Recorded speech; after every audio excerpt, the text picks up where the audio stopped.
What's going on, everybody? It's Ron Brown, LMT, the People's Fitness Professional, and I have the brother Sharif Anael Bey with me today. Today is our political or civics piece that we're going to be doing Wednesdays, and of course, we brought Sharif back by popular demand. Yes, sir.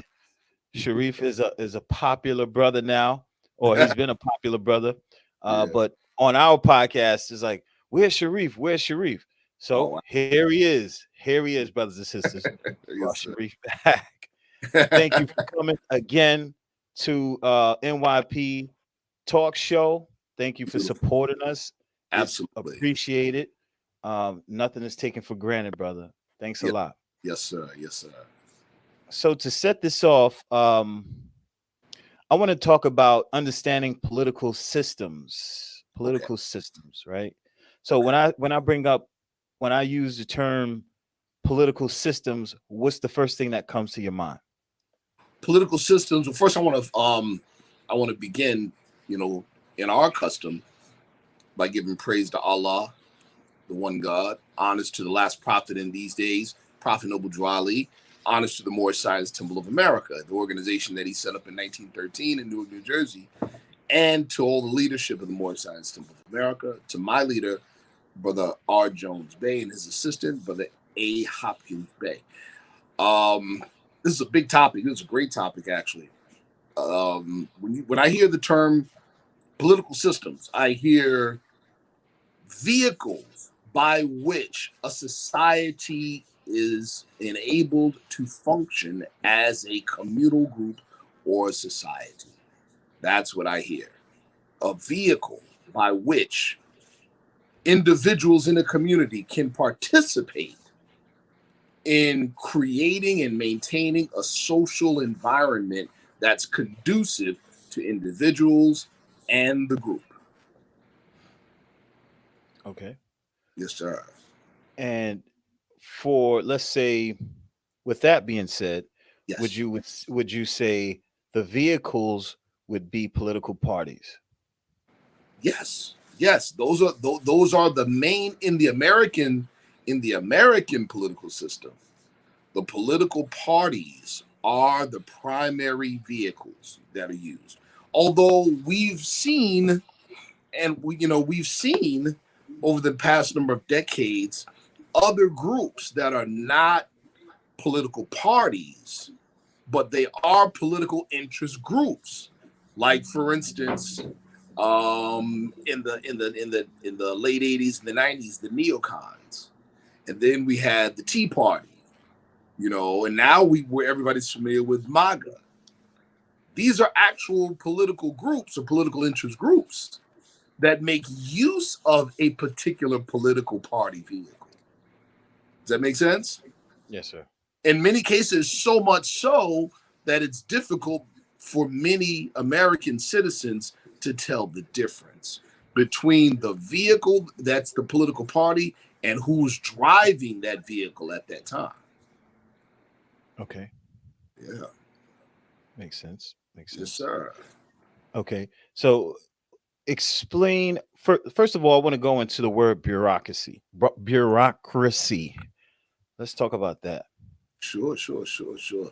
There's a lot of times, many of us, even in the Moorish movement, because of our, you know, um, long-standing lack of participation, social and social political participation, don't know the difference between politics and bureaucracy.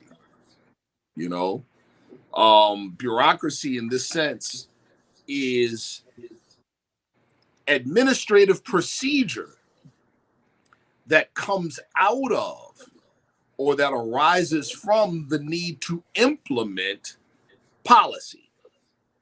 You see what I'm saying? It's the admin. It's the administrative red tape Gotcha. that grows out of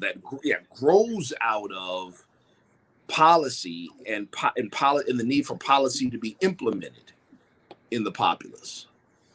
So there's the difference. A lot of times we don't know the difference. Sometimes things are so convoluted, it's difficult to tell the difference.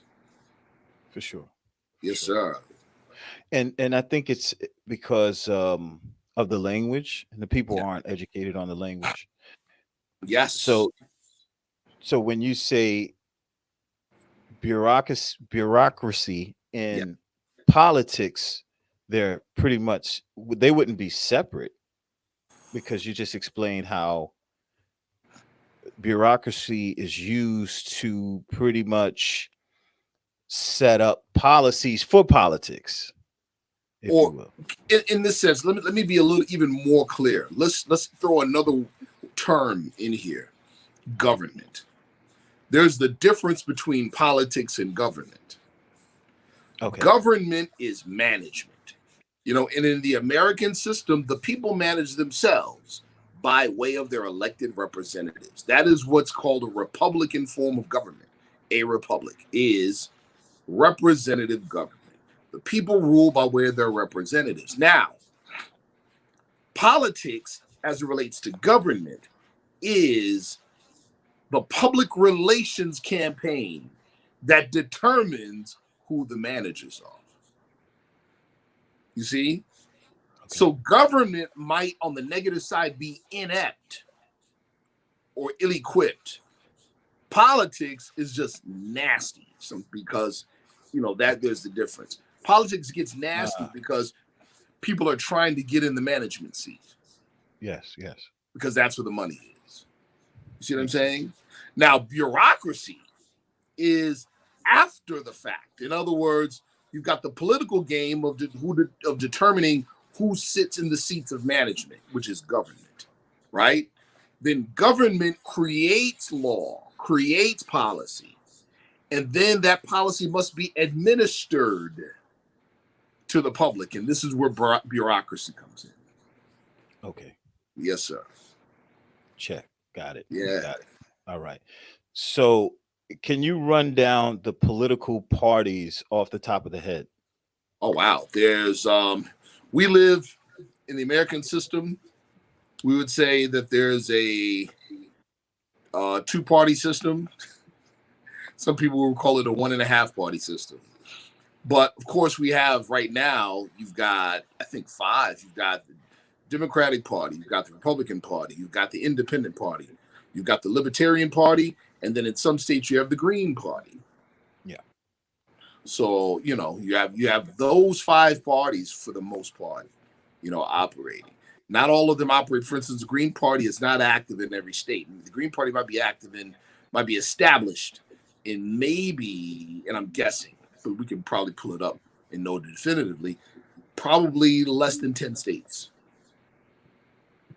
Okay. Yeah. And the brother, the Mikey co-host, Yes, sir. is his internet is acting up right now. What's up? Verizon owes me money. Yes, sir. Verizon. I'm telling people, files is good, but they have their moments, man. When they down, Yes, they are sir. down. You have files as well? Oh, Me? no. No. You want files? Ron got files, right? No, sir. No, sir. Oh, see, you guys. Peace, people. I'm here. Peace. Nice to see you, brother. Welcome. Absolutely. Now, sorry, we kind of I went off, like I lost my train of thought to bring Mike in. Where were we? So you explained the 5 political parties. Yes. Yeah, we talked about those political parties, and we just named 5 that are active in the American system. Of course, the 2 major ones, Democratic Party, Republican Party. And then you have the Libertarian Party. Then you have the Independent Party, right? And then the Green Party. Yeah, then you have the Green Party. Mm-hmm. Okay, so for all, I don't know if you want to go into. Well, let's give a brief summary of what all 5 are, if you can. I can. I'm not super versed. But see that to do that, even to talk about the 2 major ones, is going to pull us into another topic that we had just discussed off camera. right? Here we go. Let's talk about the Republican Party and the Democratic Party. First and foremost, right? They don't represent two different governments. Let's just dispel that myth. Because there's a pervading idea that when we say America is the American government is a republic, or America is a republic, that it's not a democracy, that it's either or when it's not. When it's not either or. What we have is a democratic republic. That's what we have. You see? And the Republican Party is no more, is not more American than the Democratic Party and vice versa.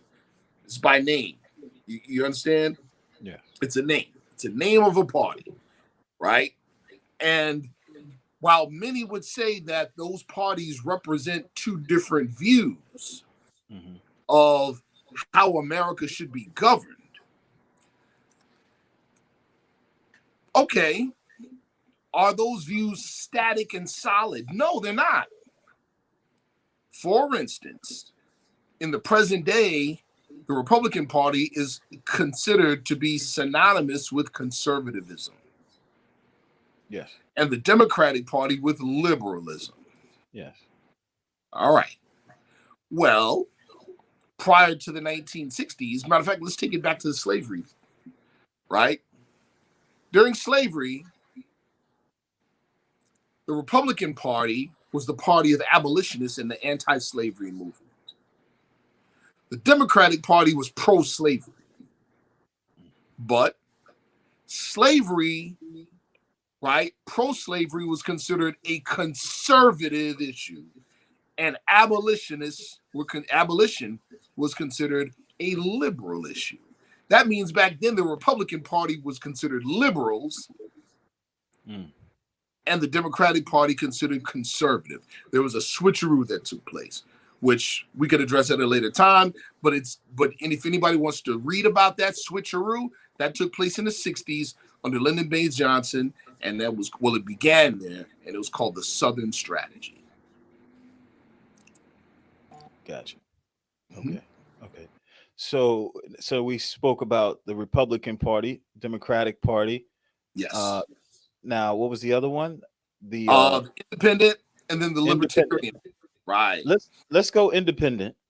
Independent is, and again, you know, I'm not super versed on the tenets of the Independent Party or the Libertarian Party.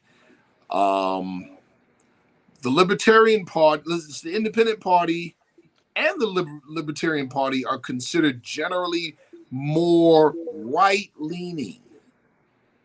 You see, where, you know, you consider conservatism is more right-leaning, liberalism more left-leaning.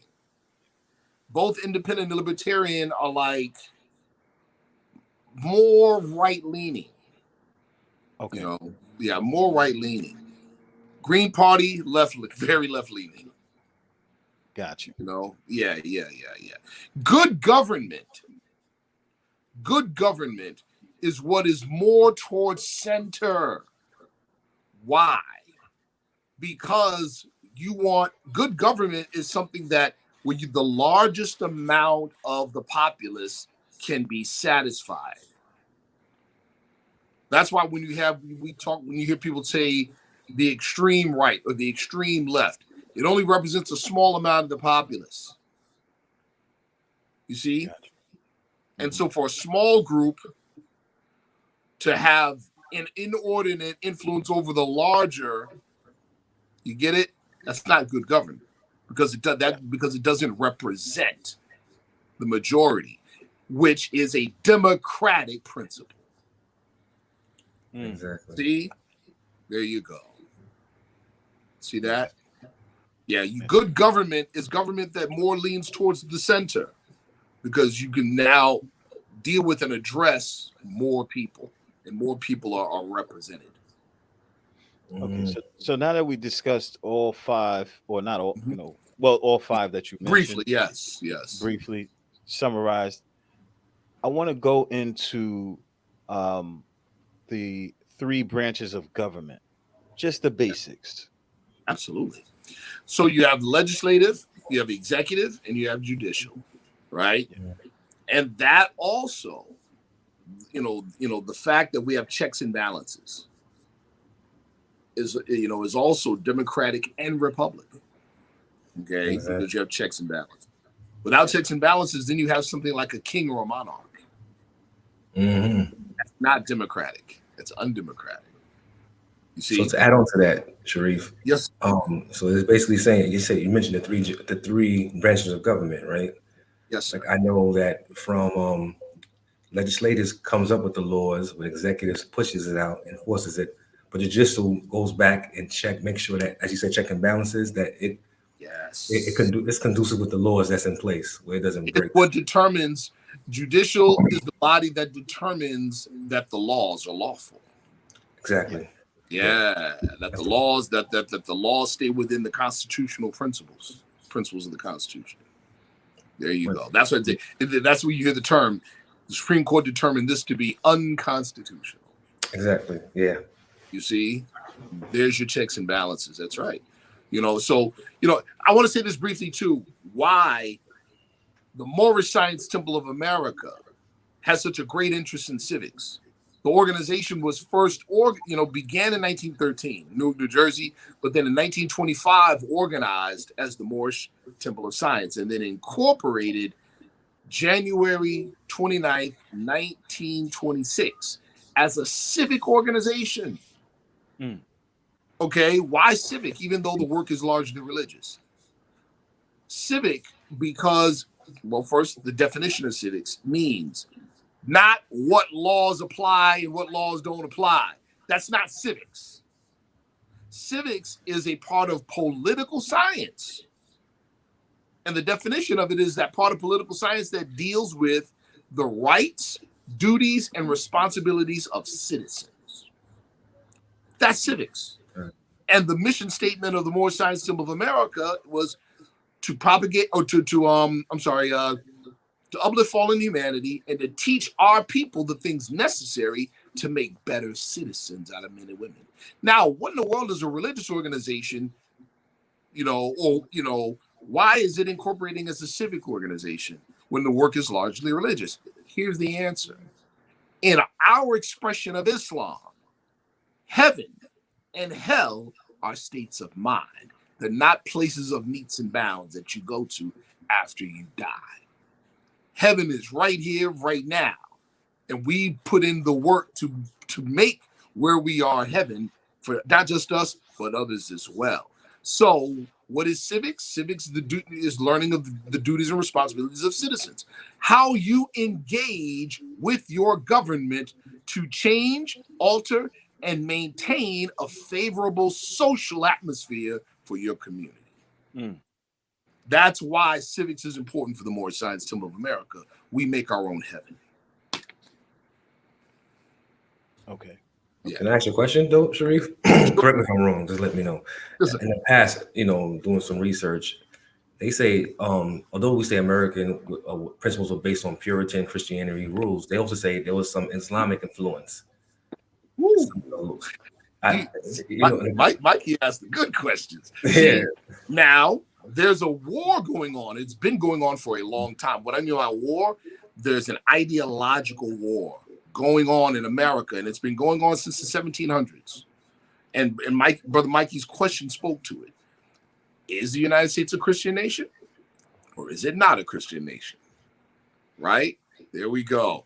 Now, the definitive word on this, there's of course those that say, like the extreme right, the MAGA people, and even others that say it is a Christian nation, right? But the definitive word is right in the Constitution, where there's no religious test to be taken. And the United States government respects no specific religion, right? Now, here's the other one. Thomas Barclay said it in the plainest words in the Treaty of Tripoli. He said, since the United States is in no way founded upon the Christian religion. That's what he said. Those are his words. You see what I'm saying? So, but there's a big beef, right? And this plays into what we're looking at every day today, on television, on the news, between the right, especially the extreme right. Yeah. They're insisting that this is a Christian nation. Exactly.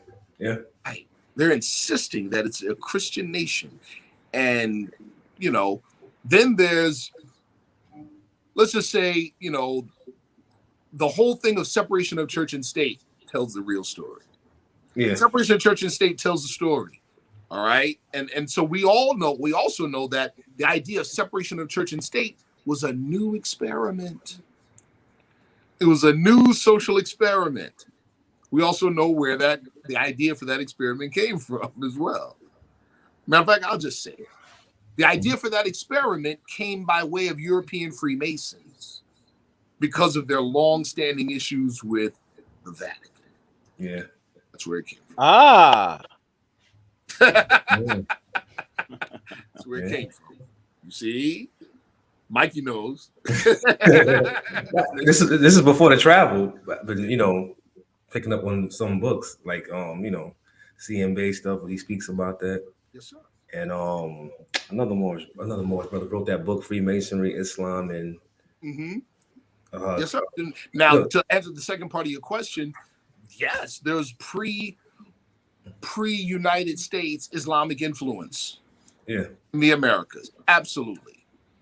Absolutely. Former President Obama spoke to it on a couple of occasions publicly. People didn't like it, but it's the truth. You know, it's the truth. I would say, you know, America doesn't necessarily, how would I say, pick and choose religions, right? So to speak. Right. However, it is, I would say, by way of doctrine and the things said in certain songs and God we trust on the money, things of that nature, I would say that this nation is predominantly Christian. Now, I wouldn't disagree, but that's socially, because what people carry the social narrative up to this point, Europeans. You see? And then the old world, when I say old world, I'm talking about around the era 1492 up, you know, forward, up until the founding of the United States. In the old world, the social dynamic was you identified by religious creed. Yeah. So in the old world, if you were a Christian, it was presumed you were European. If you were Muslim, it was presumed you had brown skin. That is why even in the early slavery period of our people, Europeans would not respect you by calling you a Christian. They would call you a Christian convert. The same as when we were expelled from Spain, and those of us that chose to stay and Christianize, they called you Moreno, meaning a convert. They said Morenos and Conversos. That's what I was going to say. The conquistadors came in the name of Christianity, aka Catholicism. That's a fact. So, because it was a social and economic tool for world domination. That's the way it was used. We're familiar with that, you know, with colonization, coming with the Bibles first, coming with the guns second. Yeah. All right. So to bring it back to the three branches of government. Yes. Yes. Legislative, executive, judicial. Yes, sir. Legislative makes the laws. Makes the laws. Makes laws. Executive enforces or acts. Yeah, enforces. Well, I would say judicial enforces, doesn't it? Well, judicial is the checks and balances. They don't enforce. They make the final determination on what's lawful. So they're the check and balance for legislative. Okay. Now, in these three branches of government, what does the police force fall underneath? Judicial, right? No. Policing is public safety. So policing is public safety. If policing were judicial, then we'd have Judge Dredd on the streets. See what I'm saying? If that was judicial, we'd have Judge Dredd on the streets. Now what they do, what the police do, is they hand things off. Now, mind you, we're talking federal, right? We're talking federal here. So let's say federal law enforcement, U.S. Marshals, FBI, right? In that respect, what are they part of? Or what would they be under? Department of Justice. They'd be under the Department of Justice. Okay. So Department of Justice, which is under the umbrella of the judicial system. Yes. Yeah, that makes sense. Yeah, it does. Yeah. Right. Yeah. Okay. So and you say that's federal. So what's the difference between that? Now, in the smaller municipalities, like state level, right? Yeah. State level, that's policing, the police power is under what we would call public safety. And public safety is under what? So let's take the city of Syracuse, right? Which is a subdivision of a state. Under the state. Gotcha. Right. It's a subdivision of a state, which is a city. Let's take the city of Syracuse. The city of Syracuse, or let's take New York City. NYPD, right? Who selects the chief of police? The mayor. See that? Because public safety is under City Hall. Public safety is under city law. Under City Hall, and the police power is under the authority of public safety. Okay, so what gives the power to a public safety? Hold on, say it again.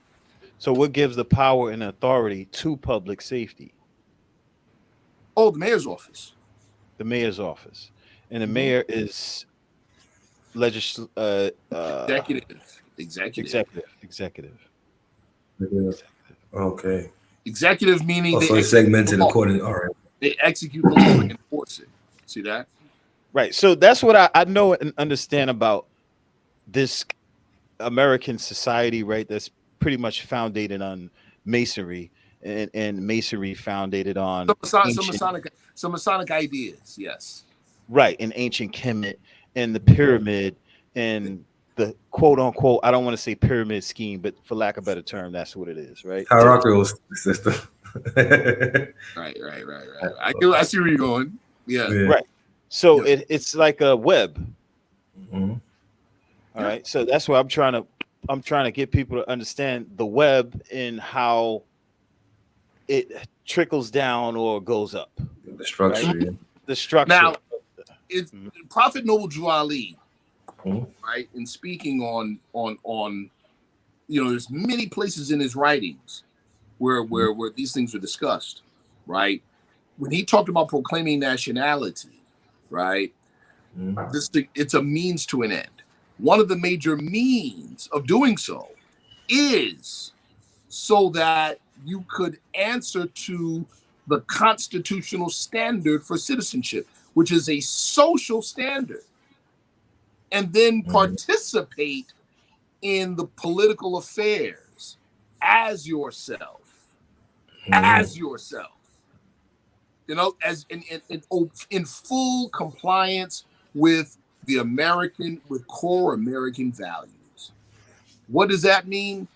It means you have fully adopted the idea that one nation can be formed made up of people from many different old world connections. Exactly. Yeah. See that? And your old world connection is your contribution to American society. See? So without that, where you're from, without that, you're unable to answer up to the standard. And then you're prevented from equal and full respect. Gotcha. You see what I'm saying? Yep. Yeah, so it prevents that. And so So, in other words, like I've mentioned this in previous shows, racism, discrimination, racial discrimination, those things are already determined socially in the minds of the majority before laws are even made. Exactly. It's a social issue, not a legal one. It has legal implications because people's minds are already stigmatized. You get it? Right. So So the that's the proclaiming of Exactly. nationality means to live the life and change the social narrative. What's one of the things about our people? We don't vote. Everybody knows it. See that? We don't vote. Now, is there a history behind that? Of course it is. But as I know as an adult, as a conscientious citizen, I know, yeah, there was a history. Yes, we were terrorized out of voting. Yes. But if I know that, then I'm fully responsible to play a part in correcting the issue, not waiting for somebody else to do it for me. You see what I'm saying? That's like me as a grown man knowing that I was abused as a child and then still blaming my adult problems on that fact. You see? Yeah. It's like once you know, you know. You see what I'm so now saying? what I'm trying to do right now is take people into an understanding of how politics works. So Yes. to affect change in my own life, in my community and country, how should I vote? How should I take I part got in four politics? words. I got four words that everybody has to begin with. You have to start with these four words. Politics is always local. Always. I was gonna add on to that. Yes, sir. Go ahead. We're gonna look at that before you guys proceed forward. And what you said is a strong point because everybody always wait for the next 4 years for presidency instead of doing a local councilman thing. But to add on to why our people don't vote, as you mentioned, was due to the historical events and everything else. But there's some people who look at it from this perspective, like if whether it's a left wing, the right wing, it's the same bird. They look at it as, Right. so what's gonna change? You understand? But to add on to Yes. what you said, it starts off from the local level. But you understand with our people, and again, I'm making not making excuses, but is this from things, stigmas, and from historical facts that took place? They have Yes. a distrust Of for whoever course. steps in power, because our people fell for the Obama okey doke. They he looks like us, he's gonna do things, and it doesn't work like that. Because And we approached it backwards. yes, we did. Let's start with the basic civics 101.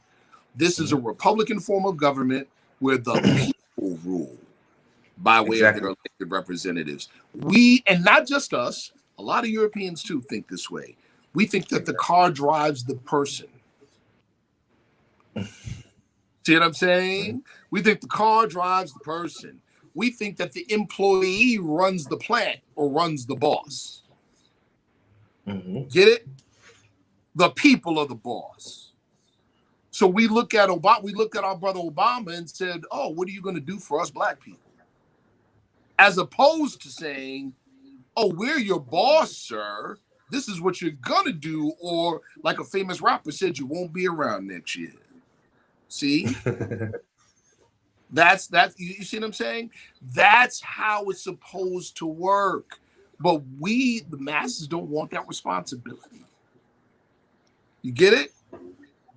Prophet Drew Ali said it this way. He said it in a religious sense. When people fear Allah, they dress men up in fancy clothes and call them priests, and they pay them off. You get it? You get it? When we don't when we don't want to handle the responsibility of handling the nation's affairs, which is civics 101, we don't want to handle that responsibility. We turn it over to our employee and say, "You know what? You fix it. Tell us what happens later." This is where we are today. You see, this is where we are today. And that's a problem. So what you Well, said is, I agree 100% about what you said about Obama, but we're looking at it wrong. Exactly. Yeah, well, go ahead, brother. hence the reason why I wanted to make sure we do this podcast, because I just think that the people are just not informed. They're Right. just not informed. So there's They're so not. much going on. There's so much going on in our lives, and there isn't any, um, media thing, anything media based, or just like a website where I can go and say, okay, this is the best way to vote. Here are the candidates, and this is Right. going to affect change here in this area in the You know what government. that's like, Brother Ron? Anybody who's taken a course in combat handgunning, as opposed to the average guy on the street.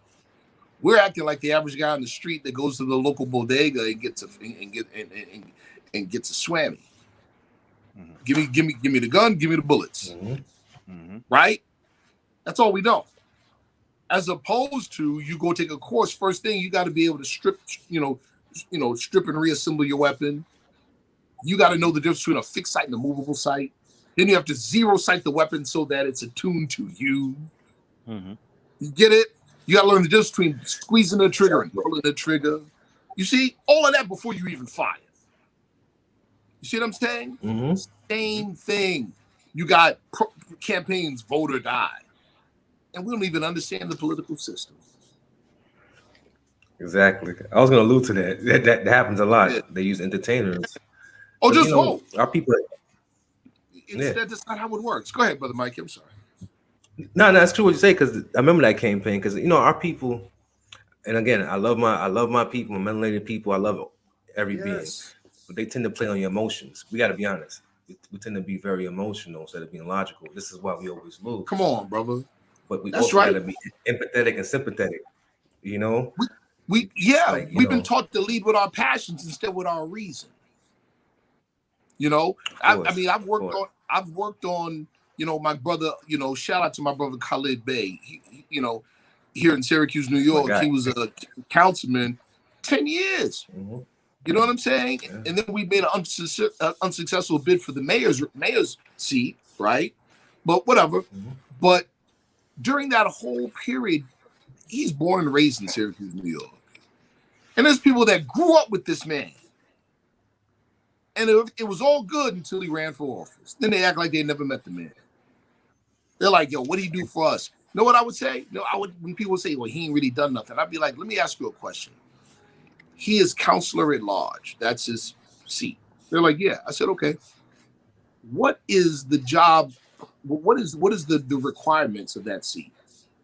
I don't know. How are you telling me he's not doing his job and you don't know his job?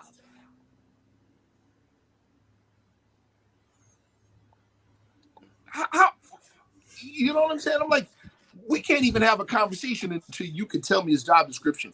And since you are a citizen responsible for putting the management in place through your vote, it's your job to know. If you don't know, why are we even having the conversation? Right. Well, I want to ask this. So, how would they know? Where would they find that information? Good. Now, that's like, how, when you run the red light and you didn't see it and the cop pulls you over and you say, I didn't see it. What does he tell you? Ignorance of the law is no excuse. You still get that ticket. So it's the same thing. It's like, we have to evade now. You make a good point, though, brother. There's a reason why civics is no longer taught in schools. Mm-hmm. There's a reason why. Okay? All you got to do is look at who benefits. And then you start to see the reason and who's behind it. Exactly. You know what I'm saying? Yeah, but civics is no longer taught. It used to be taught. No longer taught anymore. How to interact with your government as a citizen.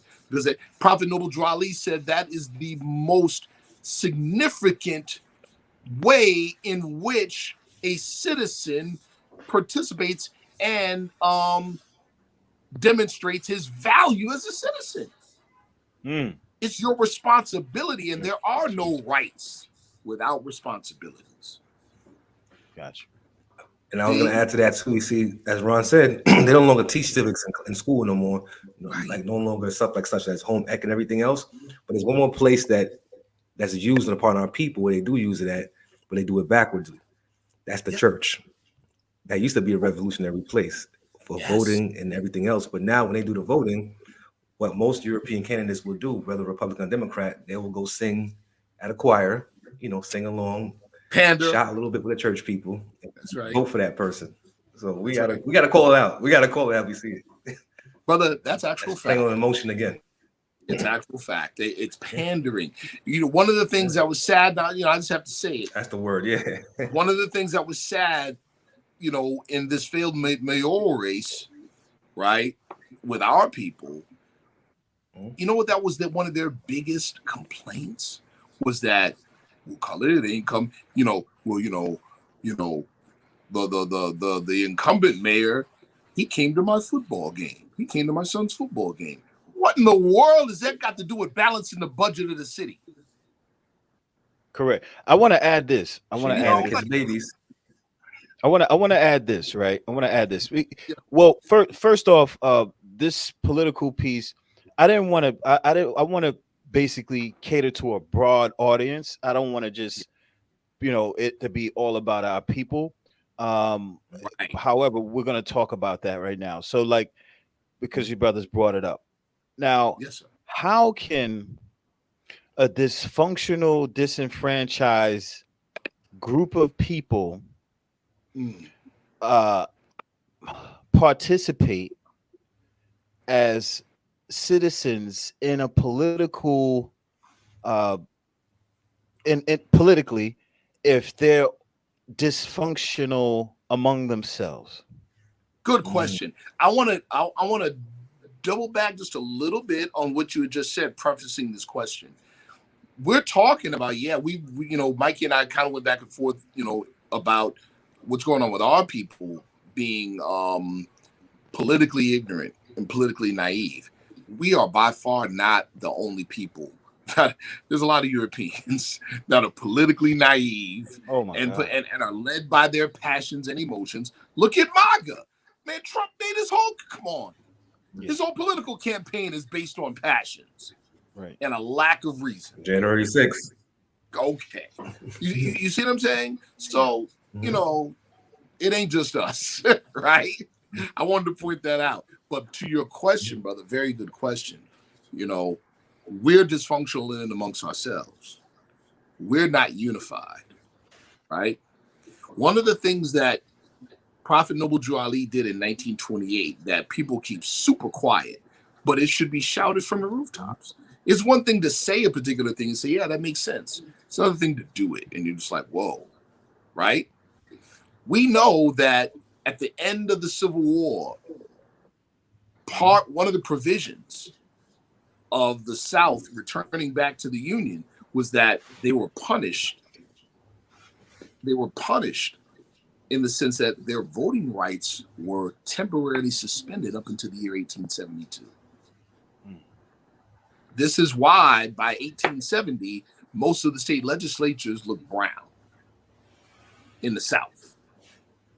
This is true, right? Now, and this is where, like the movie Birth of a Nation, about the KKK coming to save the day and driving out the Asiatic or the brown-skinned carpetbaggers out of legislative positions, that's what happened. Mm-hmm. It did happen like that. You see? So anyway, my point being, our people at that time were voted by the thousands and had elected representatives that looked like us in the South, right? And the Compromise of 1877 ended all of that. When there was a compromise made, we could do a show on that, Brother Ron, about the Compromise of 1877, where the federal government agreed to pull the federal troops out of the South that were enforcing the 14th and 15th Amendments. That was the rise of the KKK. That was the rise of the red shirts and the White League, who claimed to be the military branch of the Democratic Party to ensure the protection of the white vote. That's when, the overt takeovers of Asiatic cities that they now call race riots took place. That's when that started to happen. You know what I'm saying? That's when that started to happen. You see? So, I say all that to say this. Fast and look, that was happening up until the early, like 1919, 1921 with Black Wall Street. Notice I said that date, 1921, 1923, Springfield, Illinois. In 1928, Prophet Noble Drew Ali has 3,000 of us voting in the city of Chicago. 3,000 plus registered to vote. This is history, right? And instrumental in getting the first of our people into U.S. Congress since Reconstruction. That man's name was Oscar DePriest. See? So what did he do? He demonstrated that it is possible to raise the dead politically, Brother Ron and Brother Mikey. The condition that exists today where we're not even together to even exercise even small collective self-determination. Prophet Noble Drew Ali did it in 3 years in one city. You see what I'm saying? And demonstrated it. He called it a free national ballot. What would we call it today? A quote unquote, I put in quotes, African American national block vote, where we don't vote, where it's not a party issue. Now I'm addressing something that Mikey said earlier. We're not beholden to a party. We're beholden to our own issues. Exactly. Now you make the party bend to your will. The Asians did it. Ta-da. You know what? Sure did, didn't they? That's where our people went lobbying. Yes. Yes. The Asians did it. They got Orientals struck from the records, didn't they? Right? Now it's Asian Americans, Pacific Islander. Right. Ain't that something? Yep. A particular Moorish American historian in Chicago, Illinois, by the name of Emmanuel Braswell Bey, told me a number of years ago. He said that one of the things that Oscar DePriest was supposed to do, and probably would have done it had Prophet Noble Drew Ali stayed alive, was in exchange for the endorsement of the Moors, he was to introduce legislation on the floor of Congress that would make it unlawful to refer to our people as Negro, Black, colored, etc. We'd have been in a different world, wouldn't we? Oh, yeah. Exactly. We'd have been in a different world. See? So your suggestion for us now, right? Since we're on this topic of our people politically voting, like civics, where should we start? If we don't vote, if we don't have any political education, where do we start? This is what we have to do, in my opinion. First of all, everybody has to have a self-interest. They have to see their own self-interest. They have to see that government is management. And what does it manage? The public money. What is the public money? Your money. Tax My money in the bank? No, the money that you contribute to the society. Your tax money, monies that come through you through federal or state programming. I don't care if you don't got a job. That money's being funneled through you through the assistance that you applied for. What does that mean, people? That means you have skin in the game. We don't believe we have skin in the game. We've been taught that we don't, that we're on the outside looking in. You have skin in the game. And I don't care if it's 5 cents. I want to say where my 5 cents get spent. Exactly. So if we don't participate, your money still gets managed. You see what I'm saying? There's your self-interest. Our people have to see that it's our lack of participation that helps to contribute to our condition. Okay, so how does politics affect money? Let's go back to it. Politics is the ongoing PR campaign that determines who manages the public pie. So I'll give you an example. Here in Syracuse, New York, one of the most lucrative districts in the city is the 4th district, right? But a large part of the 4th district encompasses the south side of Syracuse, which is considered the hood, right? the vast majority of the voters in the 4th district look like you and me, but we don't participate. Now, there's a smaller group of voters in an area of the 4th district, right? That's considered, it's not the hood, and it's predominantly European. So you got a district where you've got 40-something thousand voters that's controlled by like 700 to 800 votes that don't look like us. So we'll say, oh, there was supposed to be money. You promised, Mr. Elected Official, that X amount of money was going to go to the South Side, and we didn't see it. And that elected official goes, oh, it went to the South Side. It didn't go to the hood. It went to another section of that district because those people participate where we don't. See? Boom. Yeah. Oh man. Yeah. Can I add on something? As Yes, Kennedy said, it's not what your country can do for you. It's what you can do for your country. Yeah. Didn't Kennedy say that? Yes. We have to, that's the thing. And going back to, I'll reiterate, I'll just say it another word. We have to recognize we have skin in the game, meaning we are involved whether we like it or not. We are participating whether we like it or not. We're participating. We might as well participate conscientiously and participate in a way that is going to benefit us first. That's what every other American group does. That's what the Irish do. That's what the Catholics do. That's what the Germans do. That's what the Italians do. You see what I'm saying? They vote Italian issues. They vote Irish issues. You get it? Issues-based politics, people politics. And then they choose the appropriate vehicle. Notice what I said? They choose the appropriate vehicle. But they're driving. They make no mistake. They know that the vehicle ain't driving them. It's only our people that think that the vehicle drives the human being.